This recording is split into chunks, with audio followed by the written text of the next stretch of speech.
So there are so many unique features about McCoy Stadium, including these murals that are all over the concourses here at McCoy Stadium. Recently, I had a chance to catch up with the person who painted all of them.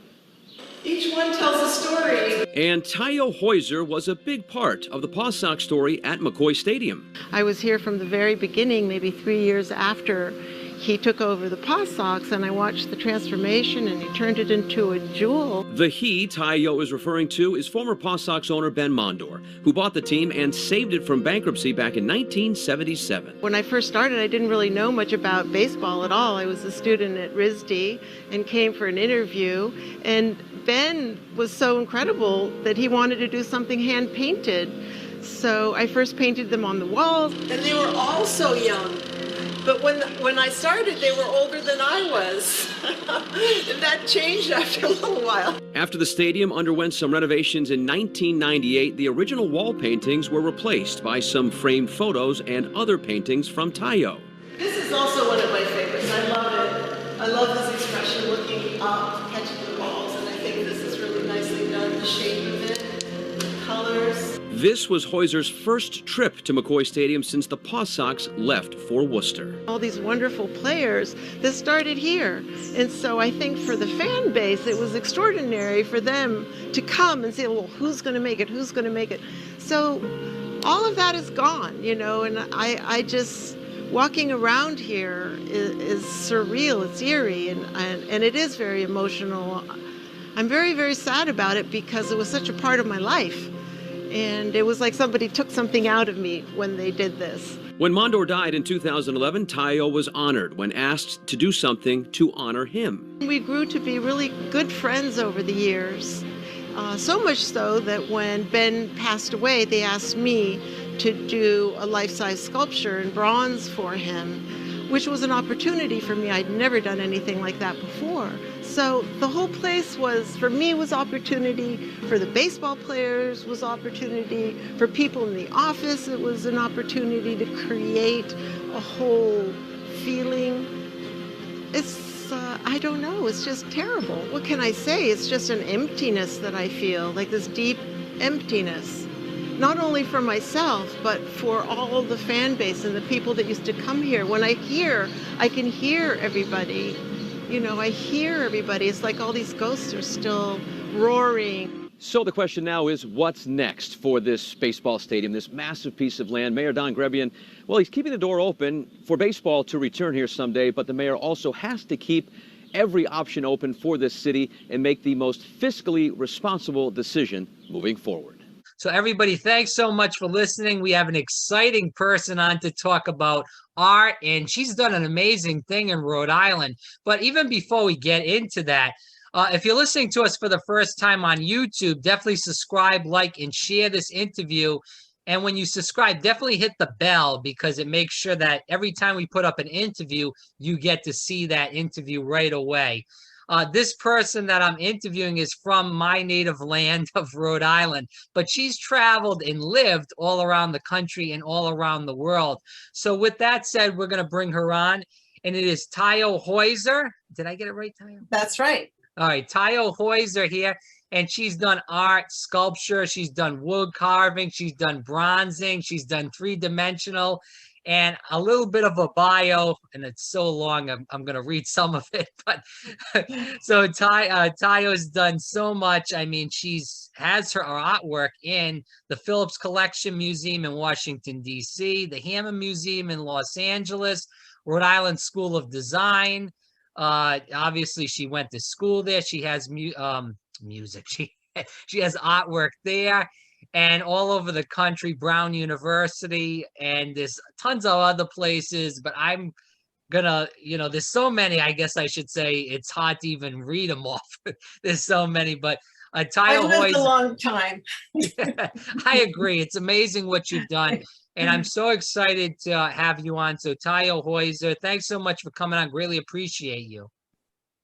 Right. It's www.TAYOHEUSER.com. And we'll put that in the description box again if you want to check out her work and see where it is. So, Tunisia, so let's talk about this. Where did you gain an interest for art? I think it probably came from my father, Mhm. who introduced me to art at a since I was born. We traveled a lot. Right. The first few years of my life, we were in Italy, and so he would take me all over museums in Italy, and then we lived in Africa. So there were all sorts of different kinds of art that was presented to me, whether it was mosaic tiles and Islamic things, beautiful Arab things in the northern part, and then in Western Africa, it was completely different with all these vibrant colors and so on. And so I've always been interested in art, and then there's been a lot of art in my family, like my grandmother, my great grandfather, my great uncle. They've all been artists. So I guess I fell into that pattern, but probably because my father was so interested in the arts too. Yeah. You did travel all over the world. You've lived all over the world, and you've obviously traveled around the country. With that said, with all these experiences, was there an experience where you kind of felt to yourself that, I'm seeing this, I'm doing this, I'm really good at this, and this is a field that I should really take seriously? Yeah, I think when I first found out that you could actually go to an art school, that's when I just thought, well, this is incredible. I can actually go and be an artist full time in a school. Right. And so that's when I took it most seriously, when I applied to the Rhode Island School of Design. But before that, I was taking lessons at the Corcoran School of Art in Washington, D.C.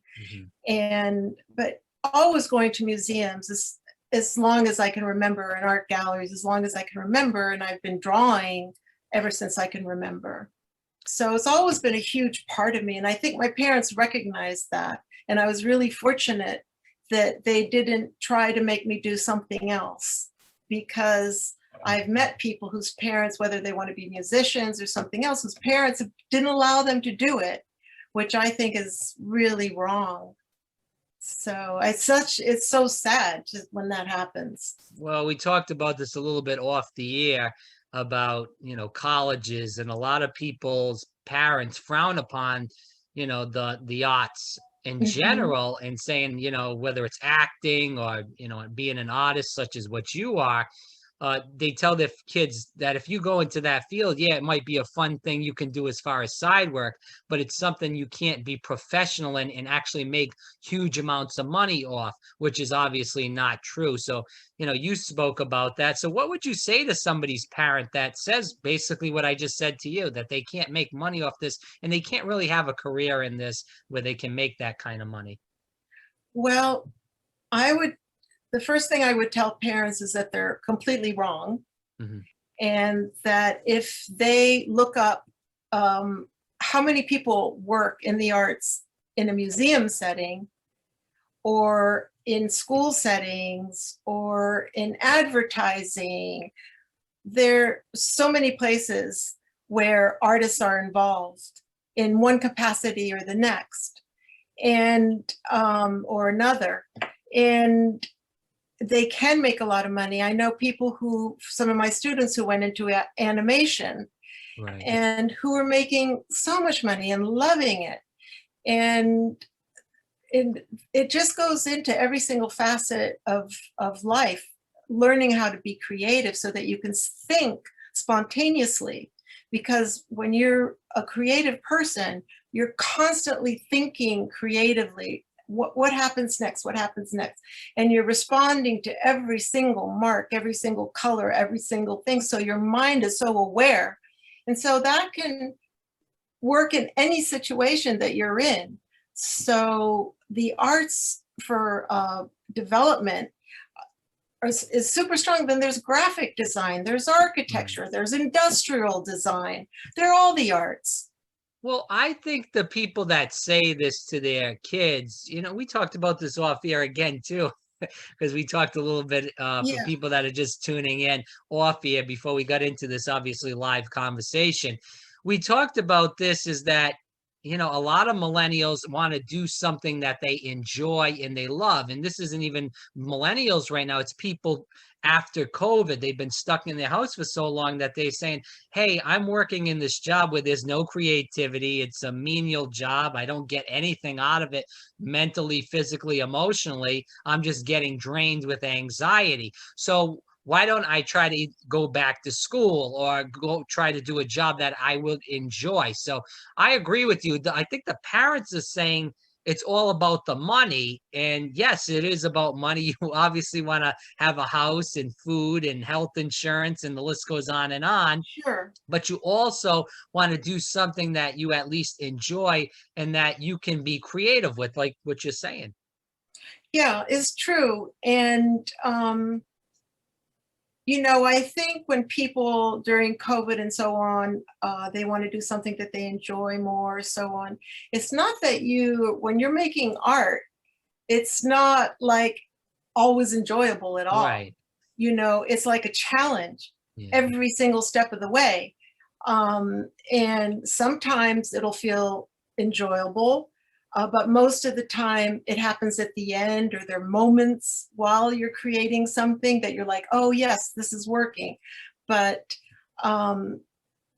it's a passion that people have. So you follow a passion. And when you're talking about somebody who has a job and they don't think it's creative, I would say take some art classes, learn how to think creatively, and then apply it into your job. Not that you have to become an artist, but apply that creativity, that way of thinking in another job. So if it's really boring, well, find ways to make it less boring. How would you change that to make it more interesting and offer it up? No, I agree with you, Ty. I think the way I look at art is it's like a puzzle. So obviously you're using your mind to put these puzzle pieces together. I mean, you can say that with life or, various amount of things that they're puzzles, and you got to use your mental brain, and, you're going to have trials, and tabulations, putting that puzzle together where you may not be able to find those right pieces, but you're using your mind. And like you said, when you're done, you say, hey, wow, this looks great or beautiful. I can't believe I did this. Or, look at this kind of sculpture like you've done in the past too. So you can look at that and be happy and proud of it. Whereas, sometimes. Right. True. Well, that's like I said, in life, you're always going to have those trials. So, but for the most part, at the end of the journey, you hope that, and even at the end of life, you hope that say, hey, I made an impact on my son, my daughter, my family members, or the audience, or the people that are looking at this. So I agree with you with that.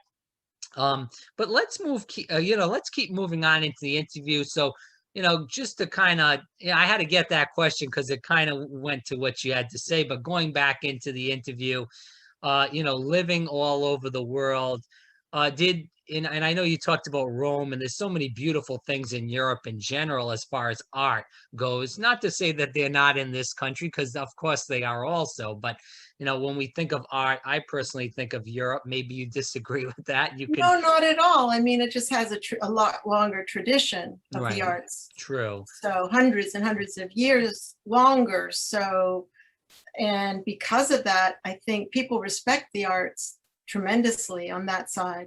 Did you feel like living in these different countries all over Europe and in the continent of Africa, and being all over that continent too, that really shaped the way you think and, do art right now? Absolutely. I do, because since I've been to all these different places and I've grown up under all these different circumstances and different visual experiences, that I think my work comes together. And sometimes I don't even realize, like, oh yeah, I do remember seeing something like that when I was like 5 years old, after I've made it. So all these things are in there, and they do show up. And so I think that's like with my own artwork that I do, I'm not really put into a category. Like I'm not an abstract expressionist, or I'm not a minimalist, or I'm not all these different categories where people put their art, or where their art is being. It's easier for people to write about your art if you're in some sort of category. So, but I don't. I've always done what I believe in, and that what comes from me. I've never followed fads or fashions in the arts.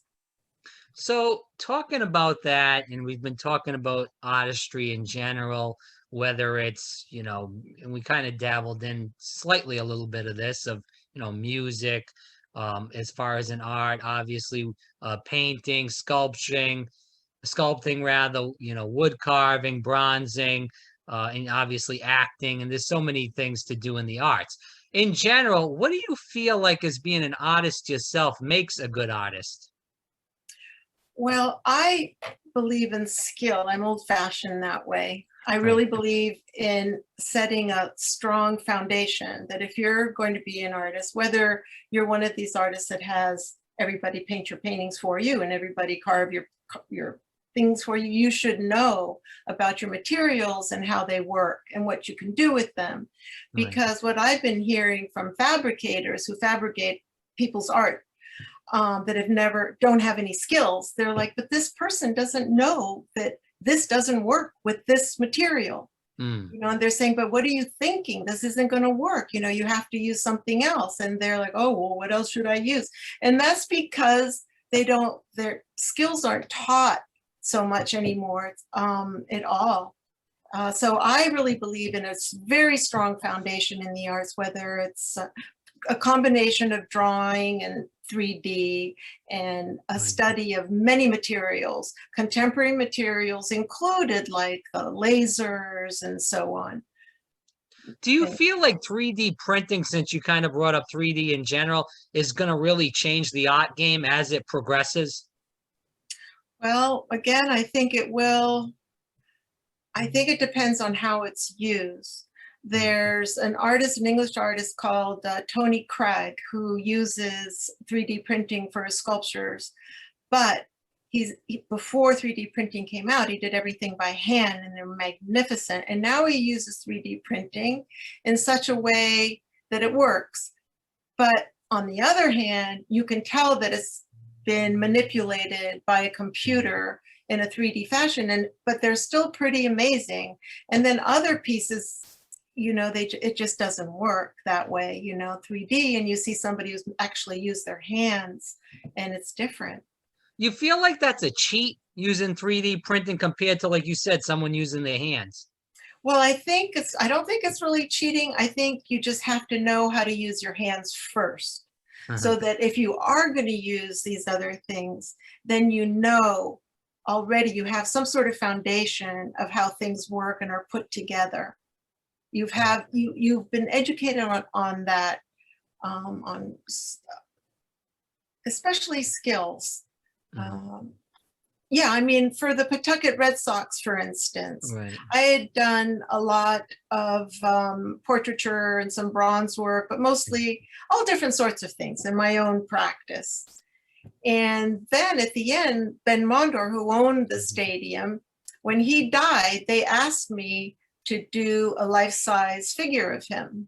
Right. Well, I made a small model and then had it blown up 3D, not completely. Then you had to put all the clay on top of it. It was a basic form, but I had to know how to make that, even with the basic form there, and how to create a face and the anatomy and everything like that, or it wouldn't have worked out.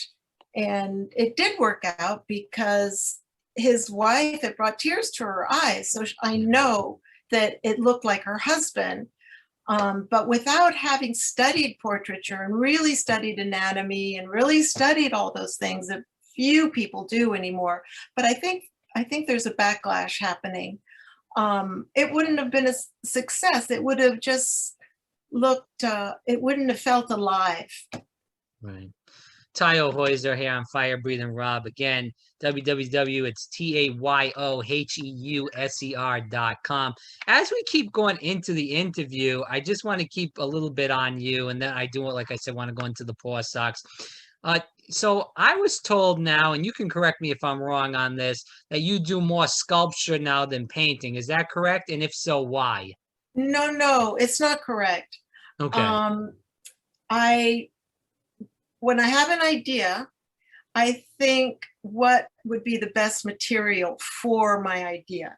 Okay. So if I feel, well, this idea, I think I should use a sculptural form in paper and use, it needs to be, it would suit my concept better in a 3D way. Then I'll do it sculpturally. If not, then I'll paint, so it really depends on my idea, whether I go 3D or whether I go flat, Right. But then, throughout the years, I've developed other skills like paper making, and I didn't even realize that you could make paper by hand and create all these incredible sculptures with it. I mean, there's so many, and that's a tremendous skill. To be a good paper maker. I'd gone to Japan with a group to study paper making, and that's really, really amazing skill to have. It's not easy at all. So Tayo, the first audience question we're going to go with here is, it says that you went to RISD. Obviously, that's, I believe, the best art school in the country. Since I'm from Rhode Island, maybe that's biased, maybe that's not. But we could fight about that at a later date. With that said, why stay in Little Rhodey when you have so many places all over the country and all over the world that are way bigger in art, I would say, than Rhode Island? I mean, we talk about New York. I'm sure you've been there multiple times. And obviously there's Paris, there's Italy, in Italy. I know you've traveled all over the country and all over the world. So why stay in Rhode Island? Well, first of all, I do like the community, the art community that's in Rhode Island. I'm close to New York. I go to New York all the time. I have a lot of friends that are in New York. I have a gallery in New York. New York's not so far away. I mean, there are times that I wish I lived there, but my life is here.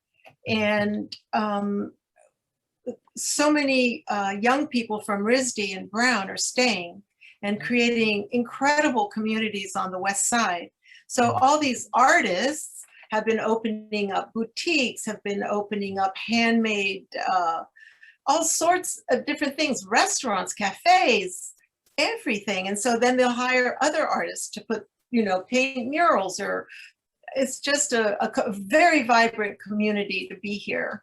So we're talking about predominantly rather, we're talking about near Brown in that area, Thayer Street? No, not at all. Now it's the West Side. You haven't been here for a while, so it's the West Side. You wouldn't believe how it's developed into an art hub. It's there's so many artists that have renovated buildings, that have turned them into visual art spaces.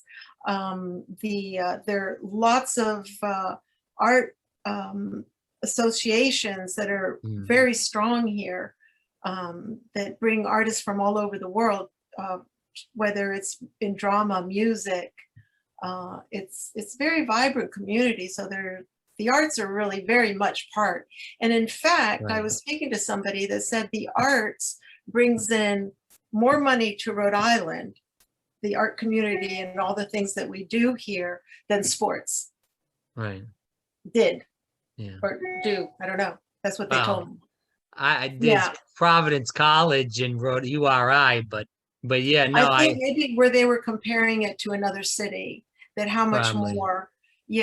No, I know the arts is huge in Providence. I mean, you talk about Trinity Rep and all the stuff that goes on there. I mean, there's plenty of things to see and do in Rhode Island, but especially in Providence. As we keep going into this, now you've had many pieces of artwork.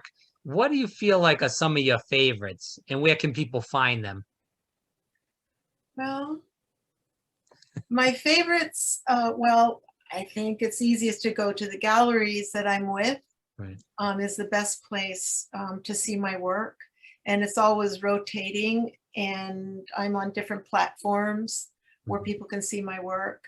And my favorites, I don't know, I really don't know how. Sometimes you feel like your last piece is your favorite, and sometimes the last piece you work on is your least favorite. 5 years later, you look at it, and then that becomes your favorite, and you go, oh, I hated it, but now I love it.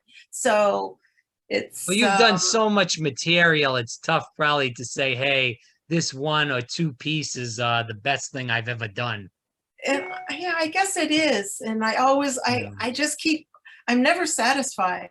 Right. I'm not easily satisfied at all, ever. So with each piece that I do, I think the next piece is going to be a bigger challenge.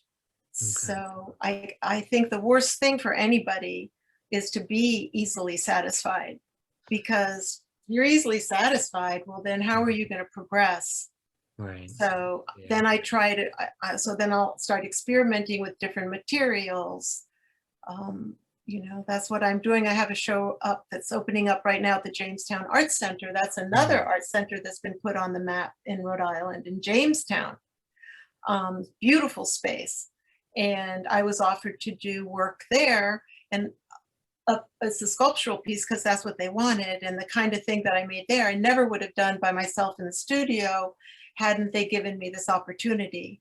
So is the art community, sorry, go ahead. No, go ahead.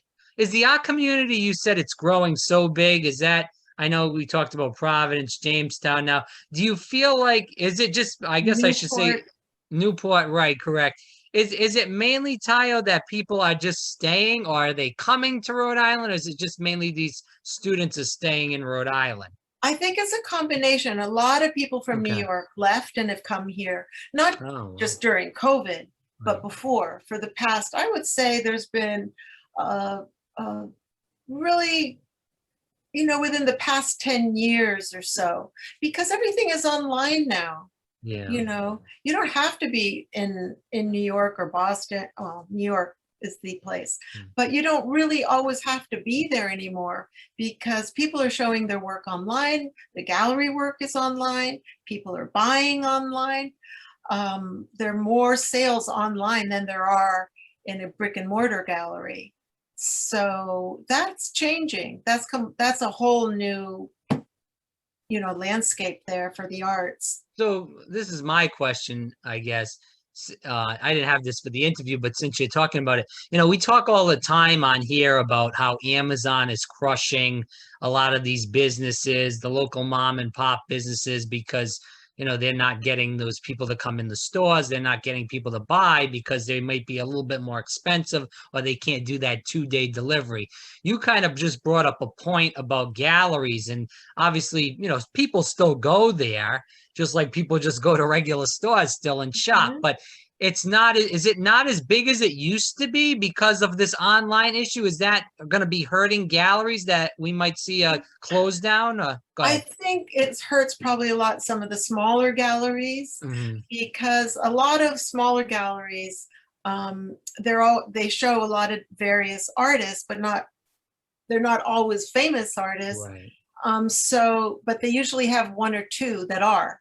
And those two are the ones that kind of carry the gallery. And then the gallerist believes in the other artists and sort of has them under their wing. So I think some of the smaller galleries are having trouble, but then they're reopening in other places. Like the rent was too high, like in Chelsea. Now there's been a whole migration to Tribeca. Now Tribeca galleries are popping up, and people want to go to galleries still. But if you can't, and you can't go to the brick and mortar place, then you look at it online, and you can always go there, you know, if you wanted to see something. But it's true that it is a different landscape. Like some of the galleries that I found me through the internet. Yeah, no, I figured I'd ask that because I know that's hurting, you know, the economy in general as far as those stores go. But I figured if you know, since you brought that up, maybe that was even moving into the arts arena as far as that goes. But thank you for explaining that. That was just my personal question since you brought that up. Yeah. So Tayo, as we move on to the last few questions before we go into the McCoy Stadium stuff, I do want to speak about this. Do you have any, I guess you kind of talked about this in the last answer about new projects coming up. Well, the latest one is the one that I just finished in Jamestown. Right. And that is opening this Friday. So after this project, I'll probably be going back to painting, I think. But I'm not sure. I'm not sure. I have so many ideas rushing around my head. Okay. I'm working on different things. So obviously when you're doing art, you know, whether it's, and we'll go through again, painting, Yeah. bronzing, the wood carving, the Mhm. 3D stuff, whatever it may be, regardless. What do you hope when somebody sees your art that they get out of it? Is there some sort of feeling? I know every art piece is different, but Oh no, I do. I definitely do. For me, when people look at my work, I like them to feel quiet.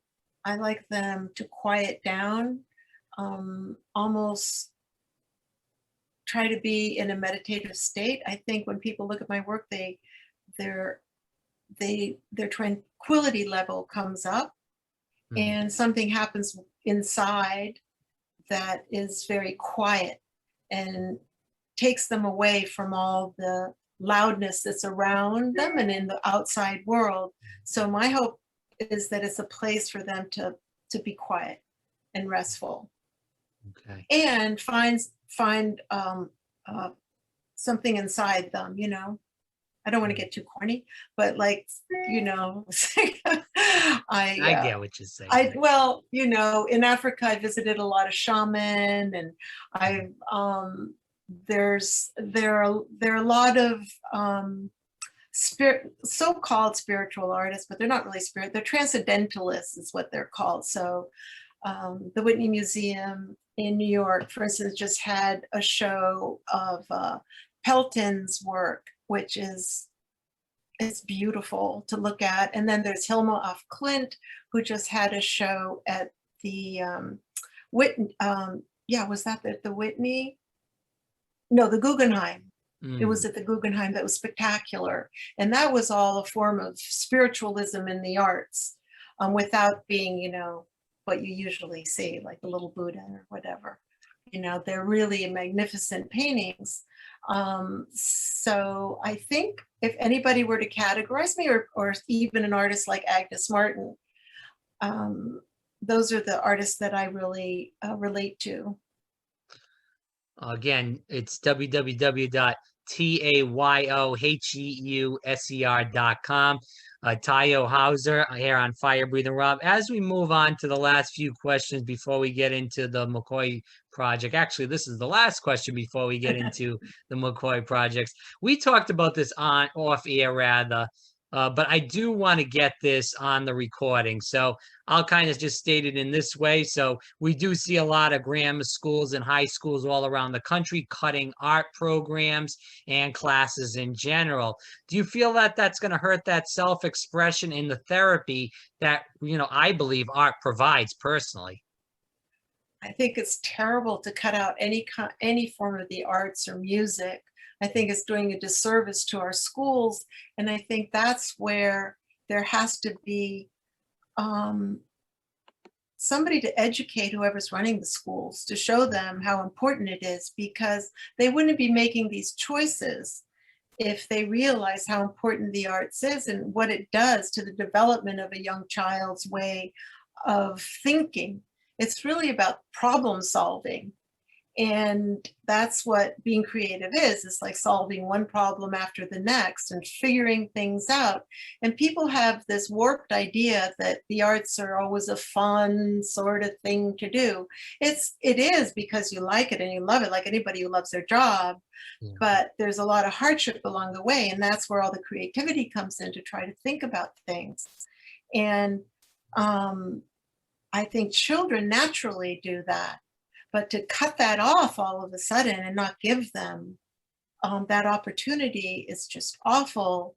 Uh, you know, when I painted I got, speaking of finding jobs after school, that's when I was fortunate enough to paint over 60 life-size baseball players that I didn't know very much about baseball at all, coming from Africa. And it, you know, but I learned a lot, and I met people that I never, ever, ever would have met. And uh, I felt so much part of this wonderful community. And a lot in the beginning, I would paint outside directly on the walls, and little kids would always come up to me and say, "Oh my gosh, that's so cool. How do you," constantly, constantly. They were so excited. And even now, I did a little interview on Channel 12 because McCoy Stadium has closed, and how the people that were interviewing me had gone there as a child and how much they had loved the paintings. Right. And Ben Mondor was the one who had the foresight not to do photos, but to actually get an artist to do life-size paintings of baseball players around his stadium. So he brought the arts into, the Paw Sox. Right. And the Paw Sox players too really liked it, so it was wonderful. And that's how I made a living after I graduated, because I would paint all these. I got health insurance, they paid me well. Wow. I was really part of a community there for, I don't know, 15 years or so, 15, 17 years. So you kind of talked about it in this last answer about how the Paw Sox really made a huge effect on your life.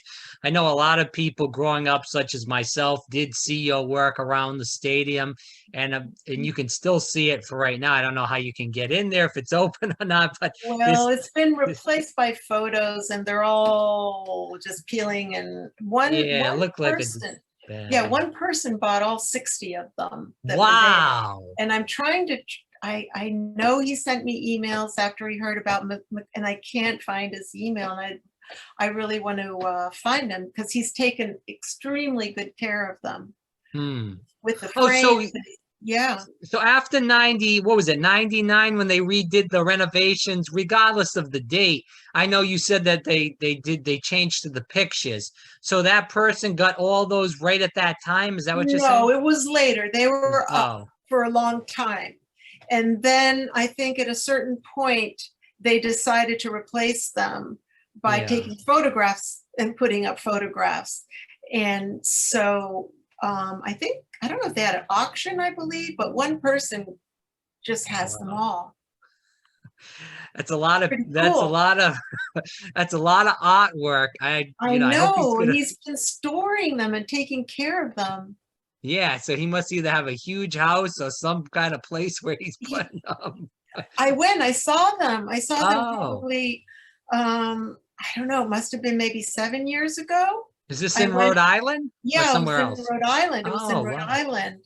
And they're so well preserved. And then when I last heard from him, I just wish I could find the email. He was saying how he had gotten all the frames cleaned, and he was trying to, initially I think he wanted to open up like a sports bar, or now he's thinking of maybe thinking about Fenway, or who would want to show these in different places. So I don't know what his ideas are right now, but I'm going to track him down again. Okay. I'll thank that. You hit a lot of the questions I had on that one, but I do want to, because that was a couple of questions I had about what was going on with those, that artwork rather. I do want to talk about, obviously, the Paw Sox leaving to go to Worcester. It affected a lot of people. Like I said, I went there. You worked on so much work over there, of course. And I'm sure a lot of other families that are listening to this have had kids that neither know the Paw Sox or went there. With that said, how did the Paw Sox affected you? I mean, obviously you were upset about the artwork and them leaving in general, but how did it affect you? Were you upset about that? I was very upset, because the Paw Sox was such an opportunity for so many people in different ways. It was an opportunity for me. I never thought I was going to, in fact, thanks to the Paw Sox painting those paintings that were 8 feet by 4 feet, that's how I first got into doing my own paintings on that scale. So they gave me an opportunity as well. And then everybody there, the players were so excited if they made it to the Boston Red Sox. It was a place where everybody was excited to take the next step. And I just can't believe it happened, frankly. I really can't believe it happened. It's like, how did this happen? How did Rhode Island let this happen? It was a jewel. People who follow baseball, they know very well that McCoy Stadium was one of the finest AAA teams in stadium in the country. They know that. I hear it all the time. I read about it, and how Rhode Island would just let that go. I I can't fathom it. Like, why would they do that? Bad politicians. Simple answer. Bad politicians on both You sides. know, God, you go there now and it's so depressing. They're like pigeons all over the place inside. And it's like, oh man, it's just rotting. It's terrible. That it was the former owner's idea to do that, to do the murals. So with that said, how did he get in contact with you, or did you get in contact with him? How did all this come about as far as the Well, project? it was through RISD. RISD has a program where people who want things art will send a letter, or now it's all done on the computer, of things that they're interested in. So I would go there. I needed to make money all the way through school and after. So I would go there every week and see what jobs I could get. And that came up. So I went to the Paw Sox, and bingo, I got the job, and it was really fun. But I got so many other things through that program, portraits and other murals. I painted murals all over the place. Wow. And in Slater Park Zoo, I built animals and all, and that all came through RISD. Wow, that's pretty incredible. And then another thing I wanted to say, like to parents especially, in the arts, they have within my department at the Roger Williams University, they have what's called professional development. So, which is a professional development course about what you can do with the arts. And because the students, the parents, they want to do it, but they're just as scared, like, oh, I'm there. And so this professional development course is really good to show students in the arts what the opportunities are outside of school. Well, that's good that they do that, because they should be doing that for any curriculum at any school. But at any school, especially the high schools. Right. So, going back to the murals and the paintings that you did at the Pawtucket Red Sox, with those, how long did it, I guess, take you to paint one of those murals? Because, you said they're 8 feet, and that's pretty big. I'm sure, the detail. Size. Yeah. Say again? Over life size. Yeah. The detail needed to paint these is incredible. How long did it take you to do one? Never mind 60. Well, it was over the course of many years. Right. And the only ones I would paint would be the ones that went on to the Boston Red Sox. Right. So I painted a lot of the earlier ones that came, before me, like Jim Rice and all these people. So every summer it would vary. I would have 3 to 5, perhaps, in the summertime, but I would start in April. So it usually would take me probably 6 weeks for each one at least. So that's like a full-time job. Oh yeah. Yeah, that was a full-time job to get those done. Yeah. Wow, but 6 weeks. I loved every minute of doing those. It was so much fun. Yeah. Well, I'm saying if you're doing 3 to 5 and one's going to take about 6 weeks, maybe a little less, maybe a little bit more. I mean, wow, that's incredible. I gotta give you credit. That's pretty dang incredible. It was great. And it was great for me to be able to do them in my studio, because initially they were all on the walls, and then they sandblasted them all off. Then I painted them again on the walls, and then those got sandblasted all off. And then they finally, then I did them on boards in my studio, so I could work all year on them. Yeah. Whereas out there, I would start when it was so cold, it was freezing. Right. The paint would freeze. It would make like a little string of frozen paint from the can to the wall. So I'd run back and forth from the office to warm up, but it was all right. It was fine. I loved it.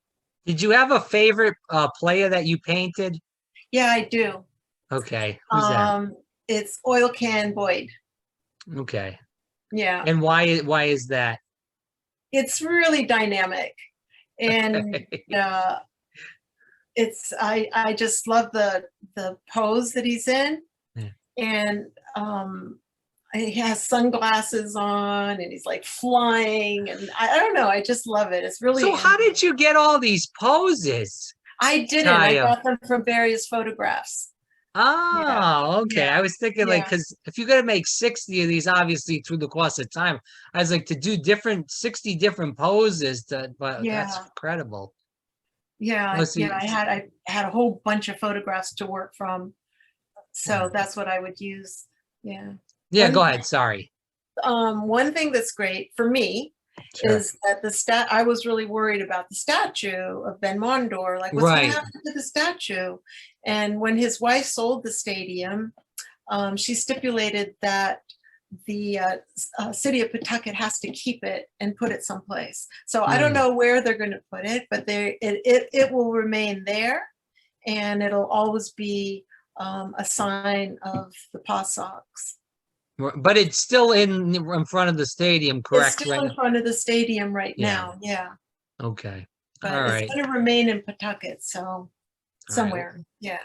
Well, unfortunately, we were ending on bad news about the Pawtucket Red Sox. I mean, a lot of the viewers already knew about this and heard about this, but the Red Sox AAA team moving to Worcester. But if you want to hear more about Tayo, which we've been talking about art and all of her adventures and the work she's done throughout the interview, which is amazing. And I wasn't a huge art person. I told her this before we started the interview until I met a couple of good friends that were into it. And I'm definitely going to follow her work now that I have met her and we've talked about this. And you can find more about her at her website. It's www.tayoheuser.com. Tayo Heuser. Again, she's an artist, a sculptor, and she's done so much work all around the country and even around the world. So, Tayo, thanks so much for coming on. I Thank greatly you. appreciate it. Thank you. This was really fun. It All was right. really Hey, I'm great. happy you enjoy it. Let me I pause this. did.